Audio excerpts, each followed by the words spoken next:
Hi everybody, my name is Eli. I'm Jason. I'm Caden. I'm Jaden. I'm Nicole. And we are the Yahushua Torah YouTube channel. And that's Jerry, and he says hello. And so here we go again. So thank you very much. Jerry is sitting here looking like he always looks and saying hello to everybody. And yes, we are good. Eli's laughing. That's good. There's a little bit of humor here. Kate, are you laughing or are you crying?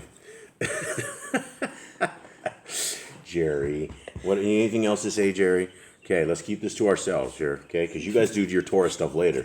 Yeah, they have a whole pack of Torah stuff, but we don't understand what they're saying, so we try not to have them interrupt our stuff here. So, how are you guys out there doing? It is month 9 on our Creator's calendar. It is a third day on the week. That means it is a Tuesday on the Gregorian calendar. It is the 12th day on our Creator's calendar, and it is the 6th day of December. And so that takes us to that. Anyone have anything exciting? Anything going on? No. Nothing. That's not really. That's really boring. All right. Well, I guess that is that. So much for entertainment with this. I guess we will just continue on with the real entertainment. And let's do the split screen. Beautiful, beautiful, beautiful. Got it. Jerry, stop that. Sure, that's not good. Your Torah stuff's coming later, Jerry. Please stop this. Okay. So we are in Lucas 15. Anyone want to recap anything at all? I guess the first recap that we should have is who are we, Jaden? We are people that believe the Torah is still intact. We believe that we have Messiah Yahushua. We need to believe in him for our salvation. We believe that the law is still here. It's not on the cross. It never went away. That it needs to be followed. And that's what Messiah came to do, is came to reinstate the Torah. Now, you say Messiah Yahushua. I say Messiah Yahushua. Eli, what do you say? Yahushua. You say Yahushua as well with an O? Kate, how do you say it? I don't know. I don't know how to say our Messiah's name? Now that you say it, I'm going to say it one way or the other. Like, I don't know off the top of my head. I would just say it free-flowing. Now, I'm thinking about it. Why do you guys say Yahushua versus Yahushua? Because the way Joshua's name is spelled, it's like it's in the Hebrew original, it's spelled the exact same way. So, As Yahushua's name. So we have a dispute as far as the Son of the Most High. One thing we know his name is not is what? Jesus. Yes, and that is saying the son of Zeus. Hey Zeus, right? That's the big joke. Is everybody's like, oh, I love the son of Zeus. It's kind of rough. So, what else are we, Kate? Why do we keep the law, statutes, and commandments? Because that was our guidebook. That's what our Creator said. If you love me, you are going to be my people, and you are going to follow my commands, and I am going to be your Elohim, and you will basically dwell with me, and I will dwell with you, and we will make a covenant together. I will bless your generations, and that's what we want. We don't want any of the curses that fall after that. We want all the blessings that come with that. And I mean, unless we absolutely just hate ourselves and hate life. Yeah, absolutely. Yeah, if you want to be cursed and have a terrible life, then I guess you can become a Christian. But you would talk to a lot of the Christians, and they would say that they have really good lives. All right, they're fairly wealthy. Most of the Christians are fairly wealthy. Most of the Christians, they seem fairly happy. I don't know, but that is not the way that we have interpreted the Scriptures. The Scriptures say from the beginning of the book to the end of the book that we need to keep the law, statutes, and commands for all generations. Our Creator says that He will indeed bless us, and He will indeed curse us if we do not keep the law, statutes, and commands. And so it's a pretty fairly easy road. It's either, a small little gate that takes us to the kingdom, or the other gate, which by default takes us to the pits of Sheol, the bad parts of Sheol, and that is where we are going. Okay, so let us begin. Luke 15, the parable of the lost sheep is what this says in the NIV. So here we go. Now all the tax collectors and the sinners were coming to him to hear him. And the Pharisees and scribes grumbled, saying, "This one receives sinners and eats with them." And he spoke this parable to them, saying, "What man among you, having 100 sheep, and having lost one of them, does not leave the 99 in the wilderness and go after the one which is lost until he finds it?" Now, Eli, is this true? Is this what happens? I mean, we don't have sheep, but we have cows. Yeah, usually we lock up the other ones, then go try and find the lost one. Yeah, we do. We lock them up, and that way we're not chasing the cows all over, Robin Hood's barn. So here, do we go Are we rejoicing when we find the one that's lost? Yeah. Yeah, we're real happy when we find the one that's lost, for sure. 5. And having found it, he lays it on his shoulders, rejoicing. And having come home, he calls together his friends and neighbors, saying to them, "Rejoice with me, for I have found my sheep, which was lost." Now, I don't know if my mother actually told me this story right. I don't know if this is true at all. So I'm going to repeat hearsay to this, but she always told me, and again, I don't know, my mother isn't a sheep herder, but she says that the one sheep, if they have a sheep that runs away at all times, they will take that sheep and they will break one of its legs.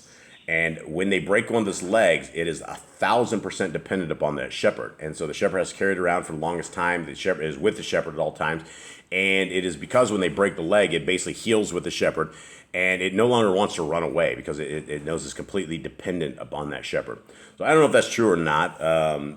Maybe somebody out there can tell me if that is true. But I thought it was a good story for this. 7.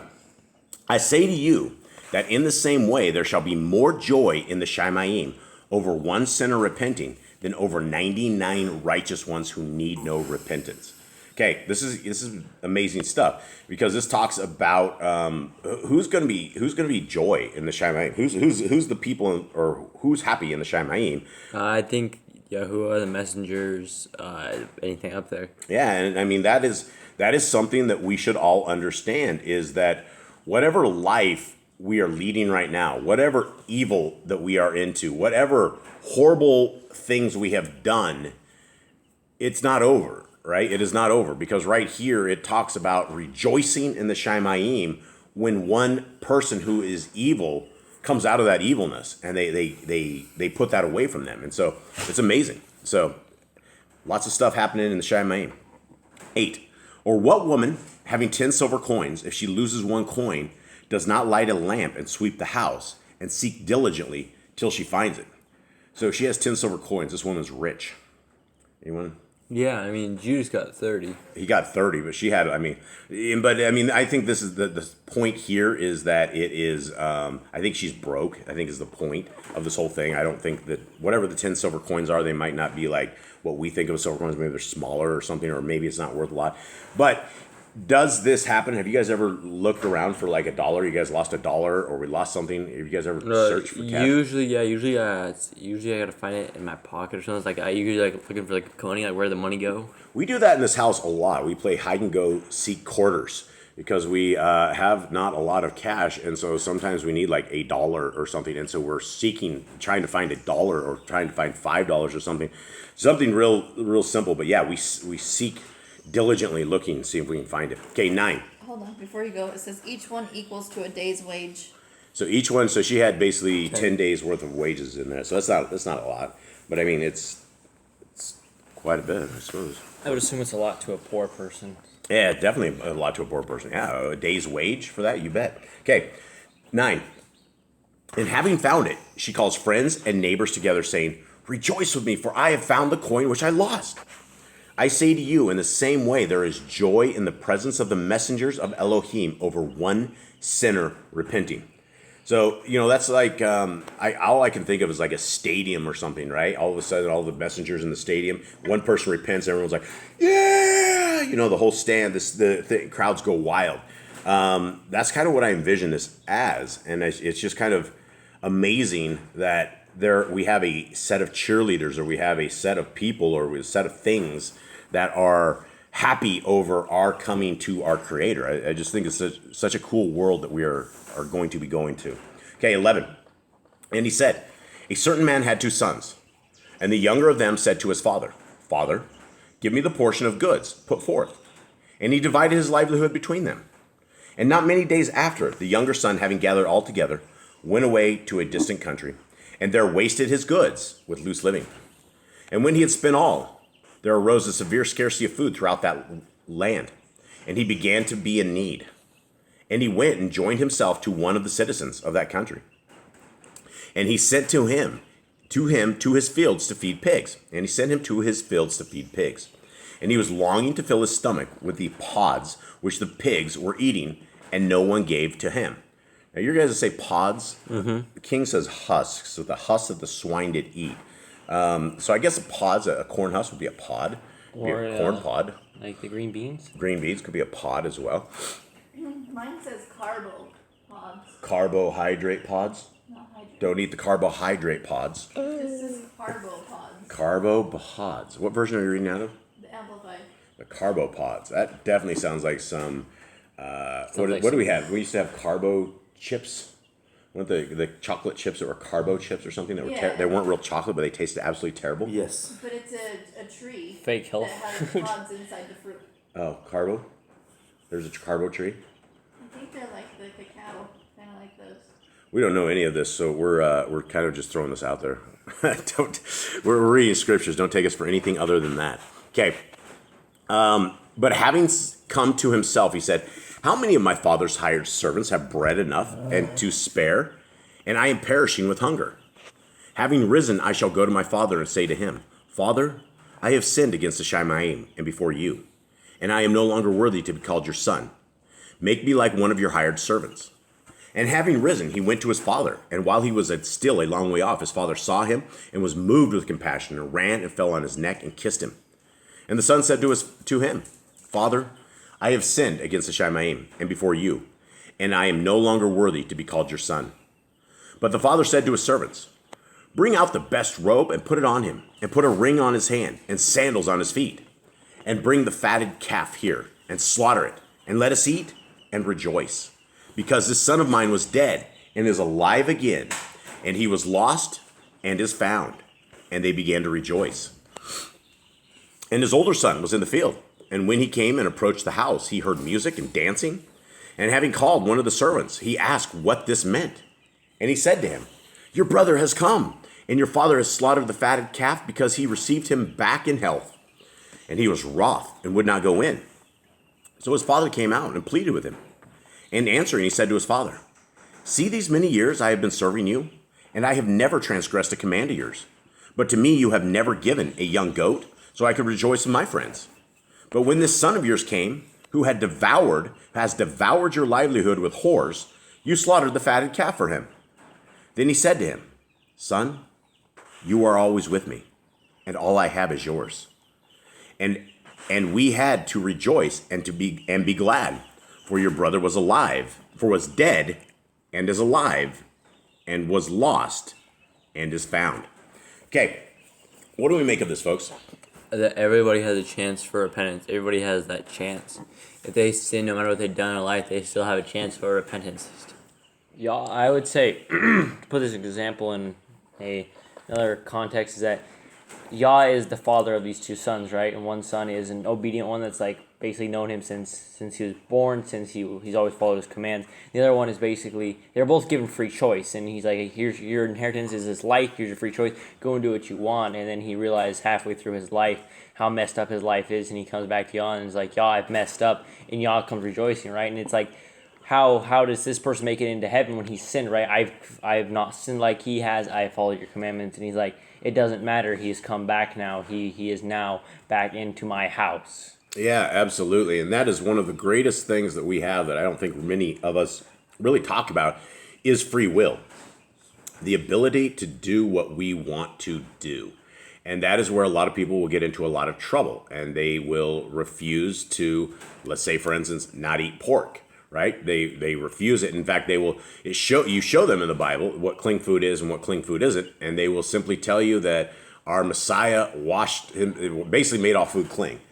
And you will tell them that, and they just don't care. They laugh at you, they will scoff at you, and they just don't care. So this is like them as this kid in the pig field, but they never ever make it out, right? They just continue in the pig field, and that is a problem. And so that is something we have to understand, that free will can send us to the pits of hell. It can also send us to the Shemaim, to the kingdom to come. But it's all up to us. Nobody else is able to do it for us. Nobody else can protect our souls except ourselves. And if you are unwilling to protect your soul, if you are unwilling to seek the Creator where he is able to be found, then you're going to get off and you're going to end up doing horrible things. And one point I would like to talk about from yesterday, we didn't know what dropsy was exactly. And I got a little more out of it when we were discussing the dropsy. when I was doing a thumbnail on it, and it essentially it's some sort of inflammation. It's like an edema. And if you guys look at the thumbnail from yesterday, when one of the doctors was pushing on that kid's legs, it makes huge indentations in your legs. It's just like your body is massively inflamed. Now, I go down this story, and I have to be very delicate with what I say here, and choose the words correctly. But the reason, I guess that we're ignorant, it did bring out somebody who went through 2019 and 2020 and got hoaxed. And I can't go any more into this unless you have eyes to see and ears to hear.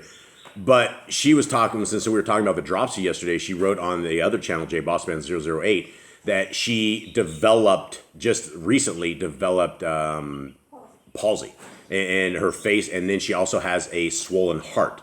And, that was interesting because we just were talking about this yesterday. And this is not uncommon. And so I didn't really know, and since nobody really comments over on JBossman008, I have no idea who's actually over there.